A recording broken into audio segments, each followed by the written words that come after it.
lineup. Opening bumper. Kenny Wayne Jones he's ready to go here. There he is. Good morning, sir. How are you? Good morning. How you doing, Paul? You are looking. You look like you could be in a band or something, ready to do some stepping there. Right? I can sing a little bit. Do you ever perform? It depends on how much I had to drink. So in other words, you take karaoke to another level. Is that what it is? Another level. And if it's an open bar, then I mean you're performing there. I want to get paid then. So how you doing this morning? I'm doing good, sir. Good to see you. Thank you so very much. I mentioned a little bit earlier, and I want to jump into this too because there are a lot of things. Now, your present position is what? Is Administrator Hinds County, or what is it now? That's it. County administrator. So you know what's going on with this thing, and please just give it to us as it really is, because this is just, it seems to be a battle between the city council and the mayor and push and shove. I think most of us across the state, we don't know who's right, who's wrong on this one. But what's your analysis of this, Kenny? Look, I don't think it's a right and wrong in this. The truth is, as a collective government, they have failed the people. You know, I can understand you can't do anything about neglected water. I can understand about financing on streets. But now when you sit there and don't do basic services that, if you read the Constitution, any government that does this, it's the level of tyranny. And when you get to that point, it's up to the people to abolish it or whatever they're going to do, abort. But it's up to the people now. And as a collective group, they fail the people. You got trash all over the place based on you not being able to sit there and come out with a rational contract where people can get basic human services. And these services are critical to things like health and everything else. I mean, in a minute, you're going to have rats and everything running around everywhere. What do you mean in a minute? Well, if you look at not only homeowners, but the businesses there, and you want to have those nice places in town, in your city, they're the ones that are paying the taxes too. But they've done everything possible to kill these people. I mean, just kill their businesses and make them leave. Right. I don't know how much more they can take. Well, I agree with you with that. I mean, as a business owner, not being able to serve water, now you can't get your trash picked up, and I can just imagine in a business as opposed to the trash bags in my own house, what that business looked like. Everybody had you out here on your own, basically. So, you know, we don't care where you put your trash. We fighting for a contract, and that's not right. Well, then you have the health department, too, looking down on you, the EPA and everything else, and all of a sudden you're stacking up, especially at a restaurant, where you're stacking up all of your trash right outside. The last thing you want is an invasion of rats to come by. So it's just to the point where if who do you sue? Where do you go for any relief at all?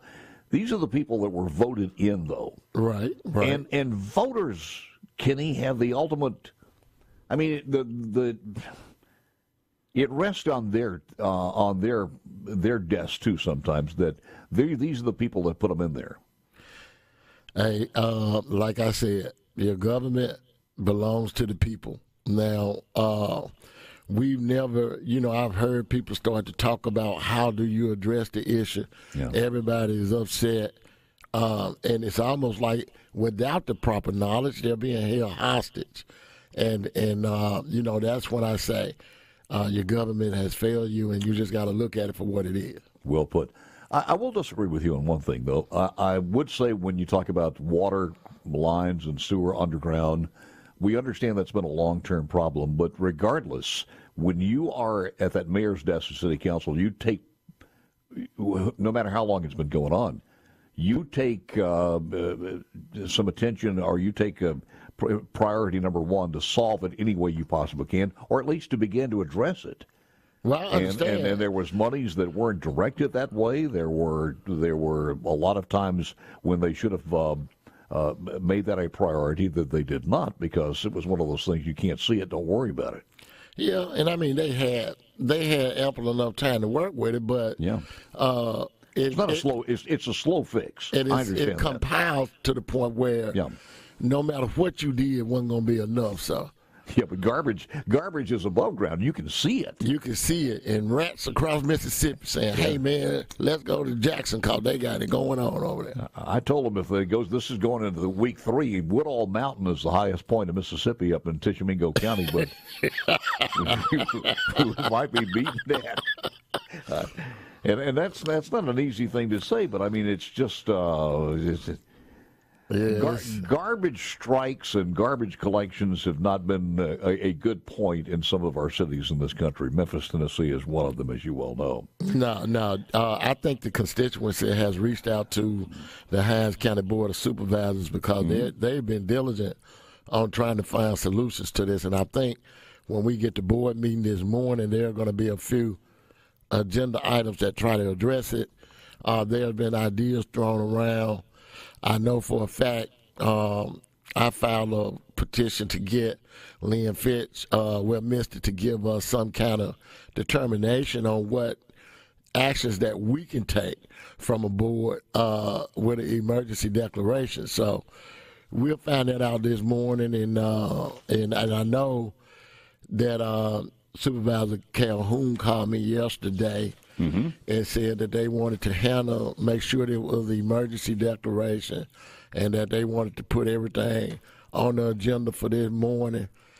Wanted me to expedite what the Attorney General said on our actions and see what we could do to help the city and the folks in the city and county. How is this affecting the county, though? Is the garbage collection there getting a little bit heavier where they're taking it out to the county, or? Well, it may be. I'm sure it is on all areas, but we still have waste management up on the contract. Mm-hmm. So the county trash is being picked up. I think with the city having a different vendor, that's where all the conflict comes in. They have waste management, Richards Disposal, and another one. So that's where the contract negotiations broke down. But we've always had waste management, and our garbage is being picked up on schedule. Word is that the state auditor, Shad White, has some concerns and that he may enter this fray as far as the state auditor. The city council has hired its own attorneys in the garbage fight with the mayor, and that constitutes unauthorized expenditures. According to the email sent from the city attorney, Katoria Martin, to members of the council and the administration. So we may have the state auditor looking into this also. Well, from my understanding, they were looking into some legal issues and the way the money was spent from the litigation. So, I mean, it just, hey, with what's going on with this, you don't know where those arrows go. So you're going to have everybody looking at some point. Yeah. When we come back on the other side, because we got a break coming up in a second or two, but I want you to kind of explain to the people exactly what the brouhaha is all about and what the mayor's problems are with the city council and with the contract, if you can just kind of give it to us in simplistic form. But there was another story. Capitol Police were involved in a pursuit with a vehicle starting on High Street near I-55, ended at the Department of Public Safety headquarters on Woodrow Wilson. Driver, 20-year-old Joshua Noble, been arrested and charged with felony invasion, multiple traffic violations. Juvenile passenger was also in the vehicle, led officers on a brief foot pursuit before being apprehended. He's also been arrested and charged. More charges are anticipated for both individuals, and no injuries were reported. This is from the Capitol Police. You guys in the county have any problems with what happened as far as the state legislature and some of those new bills? Yeah, big time. I mean, the way it was done, I would constitute it as contempt, disrespect, all of that. But anyway. All right, let me ask you this. If a year from now we find out that crime is down and it's working, you go apologize? I won't apologize because I still don't like the way it was done. But I will say, if it works, yeah, I'm glad. But you won't apologize? No, not at all. Okay. All right. Kenny Wayne's going to explain this as a teacher of what's going on. And a lot of people are wondering, is this mayor just obstinate about this? Or is he just ill-equipped to do this at a business level? And he's out of its ballpark. One way or the other, we'll find out. Kenny Wayne Jones explains coming up next.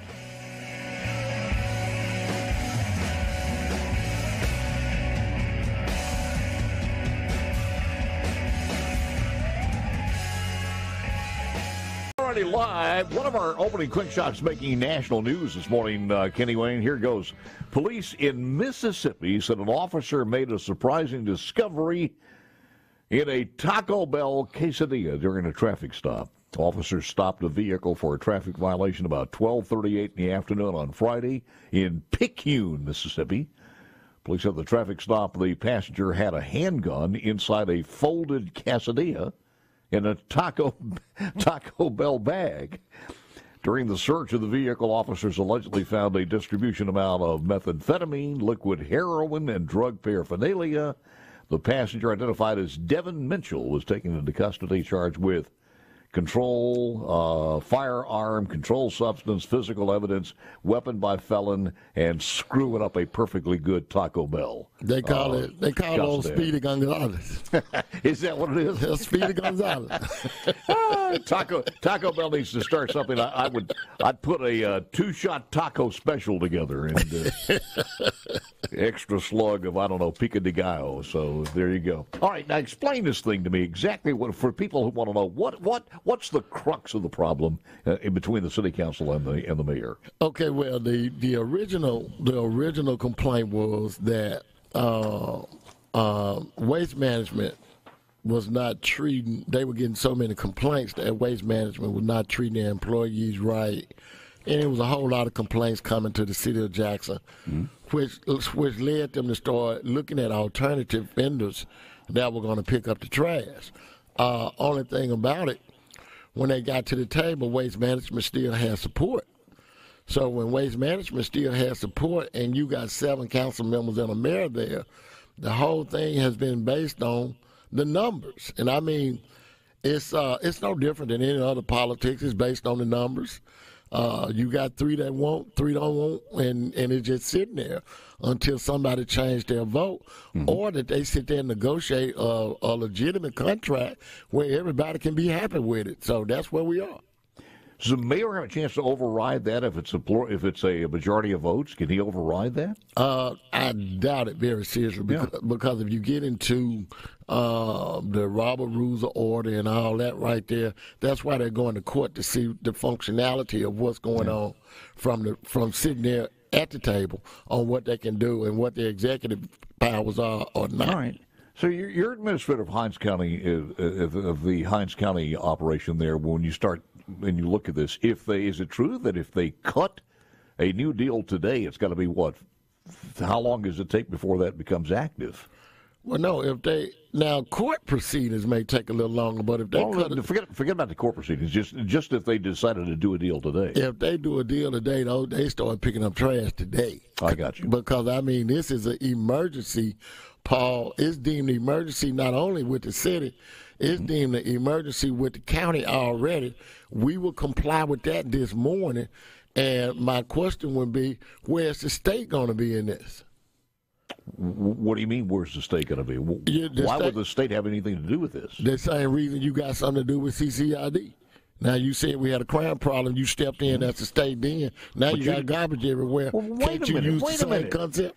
It says you didn't want it the other way. Now you're asking for it this way. Okay. You want the state but what I'm saying to you, should we have a special session? Look, call a special session and do the same thing you just did with CCID to get the trash. I don't see anybody talking about we got a garbage problem, trash problem. Let's handle that the same way, like we just bogarted the system of judges and all of that. So. That's the kind of thinking that has the garbage piled up right now, isn't it? No, That's the kind of foolish politics that fades into where the state and the local governments are. That's where we bump heads at because, there's a lot of constitutionality of some of the things that we're doing. Now, we're talking about the garbage. I think it's absolutely foolish what's going on. State of Mississippi. You look like you got so desperate you're going to overlook the Constitution. All of this got to be worked out in court, and it will. So it's the same politics any way you look at it. You think the people of our state have some, I understand it's the Jackson City Council, and I understand it's the Jackson mayor, and I understand the city limits and everything else. Right. But no matter what state it is, we all have ownership, in a way, to our capital city. We do. But look, the governor and the mayor were the ones who initiated this skirmish. Now, somebody got to have leadership to say, look, Mayor Lumumba, Governor Reeves, Lieutenant Governor Holzman, let's sit at the table and see where the best government is for the people in this area. But all these small skirmishes about this, and no, if we're going to talk about it, we're not going to only talk about the city, the municipality. We're going to talk about what the county is doing. We're going to talk about what the state is doing, because everybody has some kind of hands in this deal to give the bad politics across the board. You know what's true, though, also, and Kenny Wayne Jones is my guest, and I always love having him on. The truth is this, is when you start looking at it and you say, boy, this thing is broken down so much. The people, number one, they're afraid to go on the front porch. We've had kids in their bedrooms shot. We've got criminals back on the street. Some of these are 13, 14, 15 years old. Cars are being stolen, broken into. It's out of control. We have African-American families, many of them retired or scared to even to go on the porch after dark. Things are bad. We have no water. We got dust coming out of the spigots. We can't flush the toilets. Businesses are leaving. And all of this because of bad leadership. But when there is a solution, you can't find me one African-American, certainly in politics, in the city of Jackson, who has the guts to stand up and say, this needs to change, whatever it takes, let's do it. That's right. And that's all I'm saying. That's the only thing I'm saying. It goes down to the leadership being able to say, the good of the people comes before. We are elected to serve, not elected to get served. So it got to come down to us. I would sit down with the governor any day if I was the mayor. If I was the governor, I would sit down with all of my lower officials, just out of respect for what we do, first of all, and say, look, let's give the people good governance. It don't matter. You say African-American people, hell, white people can't go get in their car and sit on their porch either. Absolutely. So, I mean, this is maybe centralized to something that you could talk about, but when you get into those upscale, predominantly white communities, their cars are being taken. They can't sit on their porch, and that just speaks to holistic government. And that's everywhere. If you'll notice, I never said anything about ethnicity as people sitting on their porch. Yes, you did. You said African Americans can't sit on their porch. I'm just letting you know, can't nobody sit on their porch. Retired people. I'm retired almost. I want to sit on the porch like Paul. But I got to sit out there with my pistol. I got to sit out there with my pistol and smoke my cigar. Yeah, I mean, with a clothespin over your nose because it stinks so much because of that. What's going? Anything going on in Canton that we should know about? I got a note here about Canton and Chevron. I have no idea what that's about. Do you know anything what's going on? I have no idea what's going on in Canton. I think they're getting ready to do some economic development projects up there. Really? Yeah, they got some things coming across the highway from Nissan. They got some other big projects that's getting ready to hit. Whoa. So, how about that? So Glustack is doing what it's supposed to do in the incorporation process. So it's looking good north. We got 10 years from now, they may move the state capital to Gluckstadt, the way it's growing. Hey, look, speaking of which, economic development in Chevron, I don't know if you saw this, but as speaking of economic development here, Kevin O'Leary, who is on Shark Tank, he's a billionaire. You know who I'm talking about, yeah. Mr. Mr. Wonderful. He said this a couple of days ago. I want to do something big. I'm going to build a refinery in America. Oh, wow. I'm going to do it. It's going to cost about $14 billion. I'm going to syndicate that debt and that equity. I'm going to find a state that wants to work with me. I'm going to get a permit, and we're going to do the right thing for America. We have to have more refineries. That's the key. Well, would the state work with him? Down in Pascagoula, would that be a good place for a refinery? $15 billion? What we say is, I hope the governor gives him a call. Yeah, that would be. If he doesn't, then that's I think you ought to call him. Look, that's an economic development product. If the governor won't call him, I'll call him for Hinds County. Look, I just gave you a lead. I gave you a lead. I got it. I'll get with my economic development folk and see where he is. So, it's almost a done deal there. Kenny Wayne Jones, thank you, man. Appreciate it very much. Always good to have you. Always a pleasure, Paul. Thank you so much.